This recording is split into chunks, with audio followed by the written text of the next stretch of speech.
Good afternoon and welcome to the first edition of the AEO Speaker Series. As part of the build-up to the AEO National Conference this May, on May the 5th to the 7th in New Orleans, we'll be interviewing presenters who will be leading panels, speaking at different plenary sessions, and interacting with the audience at the AEO Conference. Today, we'd like to welcome Wendy Baumann, the President and CEO of Wisconsin Women's Business Investment Corporation, to our video series. Welcome, Wendy. Thank you, Matt. Thank you. So to kick off the interview, why don't you tell the audience a little bit about your background and how you ended up at WWBIC? Sure. Well, actually, this February 2014, I'm celebrating 20 years as being president and CVO of the Wisconsin Women's Business Initiative Corporation. And I was working in the industry for a technical college and for a private company for a while, but for the technical college, it was a large business incubator and was advancing minority businesses in the heart of Milwaukee. And I came across this organization, WWBIC, which was providing small microloans. And again, 20 years ago, that was still something that was a little bit in the cutting edge, rare area, but it was providing microloans coupled with business education. And I thought, what a great program. And the organization was about 4 years old when they had gone through already about 4 or 5 executive directors. So I tossed my resume in and got excited about it. The board of directors got excited about it. And 20 years ago was really me, myself, and I, and a part-time receptionist. And now we're up to 4 offices and 3 virtual rule offices, a staff of nearly 50, a loan portfolio that's peaking $9 million, and continuing to do the great stuff like so many other AEO members in the field of microcredit, microfinance, small business, and business education. So what does it feel like to be almost a pioneer and having built this incredible program from something that was small to now it's far-reaching and you're affecting, I'd imagine, hundreds of entrepreneurs and micro businesses every year? How did that feel from something so small and you actually had a hand in building this to something great? Right. Well, small is beautiful. So for the organizations and AEO members that are small and that are 1 or 2 person shop or a handful of people doing meaningful things, there's absolutely nothing wrong with that. Small is beautiful. So we've not really built WWBIC for the sake of building an empire. It's been based on building and addressing a need. And I believe WWBIC could still really double or maybe triple in size and still not be fully addressing the needs we have here in Wisconsin. So we grew geographically and we also grew deeper. Part of our strategic focus now is not only to continue to put numbers on the board of individuals we care of, individuals that are having harder, challenging conditions, to get access to fair, responsible capital and that quality business education, but we're going a little bit deeper into rural Wisconsin as one of our strategic focuses, and then also working more with our bilingual Spanish-speaking and very low-income populations that we have specifically in Milwaukee and Racine. So those are 2 targeted focuses. So when you have a chance to get a little bit bigger, then you can begin to also target and strategize really on some of the needs within your community. And of course it feels good. It feels good to not only provide, when I came on, the loan portfolio was a dozen loans, to now have almost 400 microloans in our portfolio and putting on a new 150, 160 new loans. Our loans are probably medium size. Our average loan size is about $27,000. So we're not doing the very, very micro. We do some at that level, but our loans go from $1,000 to $100,000 in value. Very exciting. So you actually just answered 2 or 3 of my next questions. So thank you for being so thorough. We'll jump ahead to the conference. How many AEO conferences have you been to? Well, when I came on board literally 20 years ago, one of the first phone calls I received was from Connie Evans. And she at the time was running WESEP in Chicago, so sister state. And she said, Wendy, this is who I am. I heard about you joining WWBIC, and you need to be a member of AEO. And that day, we became members of AEO. And we have been strong members. We've participated in leadership roles on committees and always been part of the national gathering and conference. I've attended probably 15 of the past 20. Blue Moon, I might be traveling. One time I had a foot operation, I had a cast on, and I didn't want to wobble over there. But I really do try to make it a point to attend. I like to share. I'll be presenting at this one session, but always will have a handful of staff members there to not only learn, to keep up on the industry, to network, which is so vital, and to share experiences that we've had here, being a little bit of an older organization and been around for a little bit. That's a great answer, and we do thank you for being definitely one of our most engaged and active members, so thank you always for that. Diving into a little bit more specifics, you touched on the networking and some sessions. Is there one or two things that you've taken away from a past conference that really said, I need to be there? We get those generic answers, and we, even in communications and marketing, say that you have to be here, you have to meet people, you have to learn best practices. But is there something a little deeper or more specific? Did you form a partnership by meeting someone there, or something else that you can kind of really say, hey, this is why you have to be here in a month? Absolutely. I mean, I really think that while you want to attend the sessions, and they're very good and they continue to be strong and good, the plenary sessions as well as the breakout sessions, doing that mingling, doing that networking, and even doing some shout outs, especially at some of those individual sessions, is wonderful, saying that, I've got some ideas around some of these initiatives. If anybody afterwards could meet with me, I'd like to talk with them about that. So doing that open air networking is very helpful. The other thing that I take away from the AEO conferences, and Connie, again, I think does a superior job here, is really laying out some trends and some larger items, looking at some platforms that are going to help the whole industry, trying to be cutting edge, trying to look at, a couple years ago it was, should we be more in the space of green businesses? Should we be more in the space of buy local campaigns? And bringing individuals on who are leading those efforts that are not totally within the industry of microcredit and microfinance, but that fringe with the industry. That I find very helpful. After that, I go back to Wisconsin and go like, what are we doing with our buy local campaigns? What's happening? Do we have that? Well, because of that, literally 2 years ago, we're doing tremendous work with our buy local campaigns. By Dane County, like Racine Local, Milwaukee, I forgot what it's called, but it's this great piece in Milwaukee. So we're doing that in all of our markets, and I'm not sure I would have done that if I wouldn't have attended AEO. It just became front and center on our sphere of influence and thought. That's fantastic. Thank you so much for, again, putting a face to attendees and really telling people why they need to be there. You'll be on a panel, as you alluded to earlier, titled Leading with Women for a Full and Robust Economy.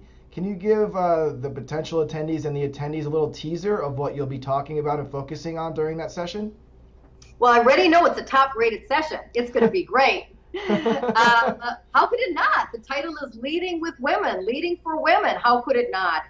More and more this past year, I felt specifically with that very provocative report that came out from Maria Shriver, the Shriver Report on Poverty, that really looked at the women's economic piece within that and did an excellent job on the 50-year, quote, anniversary of, quote, the war on poverty. So that really brought a light to me, and I was sharing that again with the good folks like Connie and so on. And I think that we need to look at the women's piece within the field of microenterprise even more. Again, the disparity continues if it doesn't even get in some cases worse. If you just look generically, women on board of directors, women in the executive suite, it's still a snail's pace movement that we're doing. Women's access to capital, women's issues with equal pay. Now, those are all the things where the glass is not full and the glass is, if you will, half empty. But a solution to this, one of the solutions is microfinance, is women in business, is advancing women in business, is the creation of jobs, it's women's education. And again, our role as microlenders and in microfinance is around that economic development piece, around that asset building piece. But we do need to tease out and be clear that women in many cases are falling behind in some areas and are not where they need to be, and we need to use the tools that we have. And we also, as leaders in the microfinance industry, need to shout out and need to call out the disparity that's there and provide solutions. So I was thrilled when AEO wanted to have me share a few comments about solutions that we all know. What are solutions? Women's business centers. What are solutions? Microlenders. What are solutions? CDFIs. That focus on women often, that focus on low income, that embrace families as part of the picture, that are not single sources and silos in dealing with parts of individuals, but are dealing with them overall.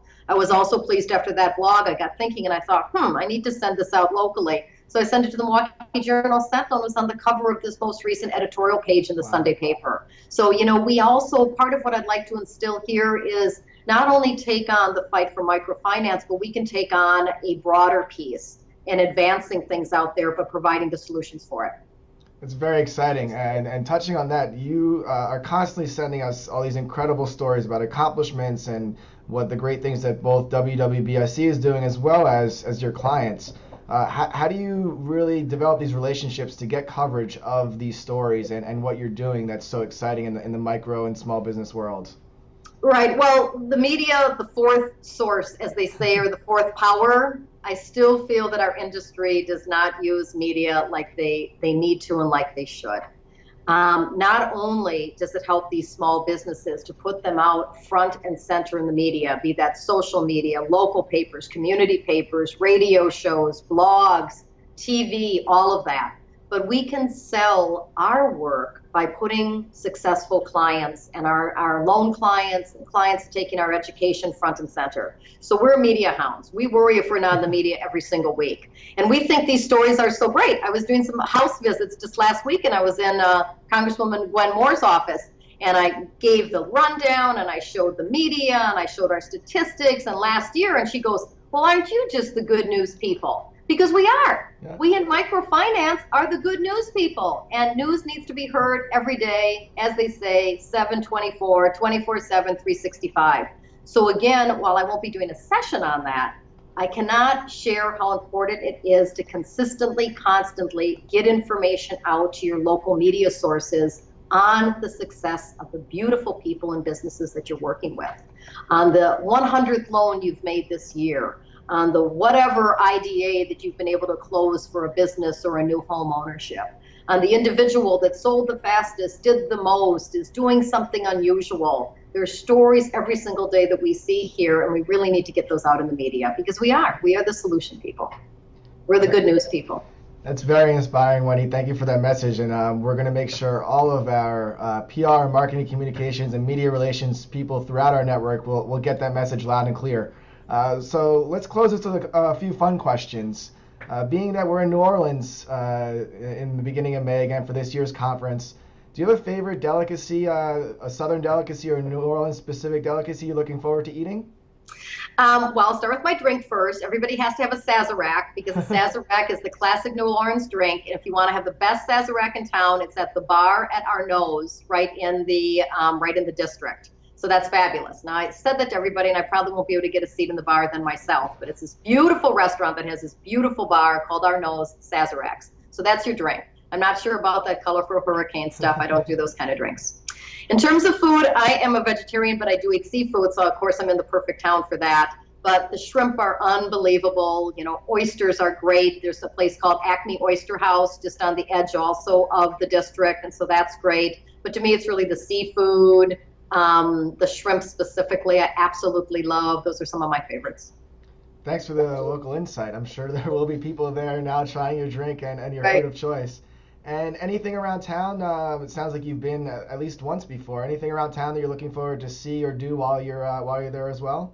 Yeah, I really like hanging in the Quarter. You know, it's just a beautiful place. The music is wonderful. The people are wonderful. Just, you know, look so beautiful along the water area is gorgeous. You know, it's just a very vibrant city. I mean, taking the little trolley is a fun thing if you haven't been there before. But I think walking around in the district is, you know, just beautiful. I have taken the very hard tours, and I'm sure those are still available after the horrific, hurricanes there, and seeing, you know, areas that are so blighted. But if you have the time, that's something to do. It's not a happy thing to do. But again, we need to be part of the solution to an area that, you know, really receives so much physical damage, and how we can be a part of, you know, helping those communities and helping those individuals come back, because it's a slow recovery. I took the tour one year, maybe it was about 9 months after the hurricane, and that was hard enough. But what was harder was when I went back a year later and took almost the same tour on the bus, and so little had changed. That's what was hard. All right, so Wendy, thank you so much for your time. I really appreciate this, and I think that we're going to see some registration uptake, I think, from the message that you're giving to everybody. They're going to want to be there to meet you, to be on watch your panel, and to just network with the rest of our members across the country. Is there a closing message you would like to leave the AEO membership and network across the country with? I think that if you're going to be a piece of the industry, you need to be a part of the industry, and you need to be not only attending the AEO conference, but you need to be a member of AEO and an active member yourself, your team, your staff. It's so important to build our industry. AEO has a long-standing history of great support. I think they do great things, but they have greater promise if we're all a part of it.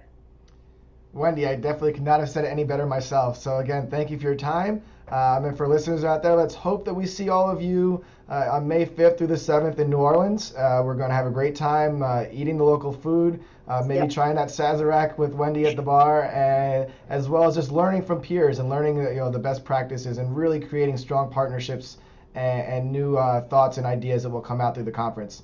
So thank you very much again, Wendy, and we'll see you in a month. Okay, take care. Bye. Bye.